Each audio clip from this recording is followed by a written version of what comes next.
నమస్తే TV triple 9 news ఇక వార్తల్లోని వివరాలు చూద్దాం. భద్రాద్రి కొత్తగూడెం జిల్లా ఇల్లందు మండలం వైసీ ఎంపీపీ దాస్యం ప్రమోద్ కుమార్ ను అవిశ్వాసం ద్వారా తొలగించారు. ఈ సందర్భంగా ఆర్డీఓ శిరీష మాట్లాడుతూ అవిశ్వాసం ద్వారా 11 మంది వైసీ ఎంపీపీ ప్రమోద్ కుమార్ కు వ్యతిరేకంగా ఓటు వేసినందున వైసీ ఎంపీపీగా దాస్యం ప్రమోద్ కుమార్ ను తొలగించినట్లు పేర్కొన్నారు. ఈ విషయాన్ని పై అధికారులకు తెలియజేయనట్లు తెలిపారు. 8/2/2024 ఉదయం 11 గంటలకు ఈ వైస్ ఎంపీపీ దాస్యం ప్రమోద్ కుమార్ పై అవిశ్వాస తీర్మానం ప్రవేశపెట్టడం జరిగినది.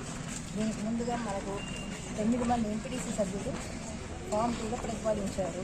అది మనకి వాళ్ళు ఇచ్చిన తర్వాత మనం ఫామ్ 5 వాళ్ళకి నోటీసు ఇవ్వడం జరిగింది.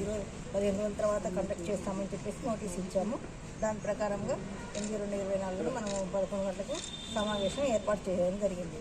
ఈ సమావేశానికి మనకి 2/3 వంతు మెజార్టీ ఉండాల్సింది.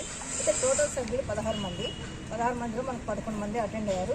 ఈ 11 మంది కూడా ఈ వైస్ ఎంపీపీకి అవిశ్వాస తీర్మానానికి అనుకూలంగా ఓటు వేశారు. కాబట్టి ఈ అవిశ్వాస తీర్మానం నెగ్గినదని వాళ్ళందరికీ తెలియజేయడం జరిగింది. ఈ విషయాన్ని పై అధికారులకు కూడా తెలియజేస్తారు. వార్తలు ఇంతటితో సమాప్తం. మళ్ళీ తిరిగి ప్రసారం అయ్యే టీవీ ట్రిబుల్ 9 న్యూస్ లో కలుద్దాం. అంతవరకు సెలవు.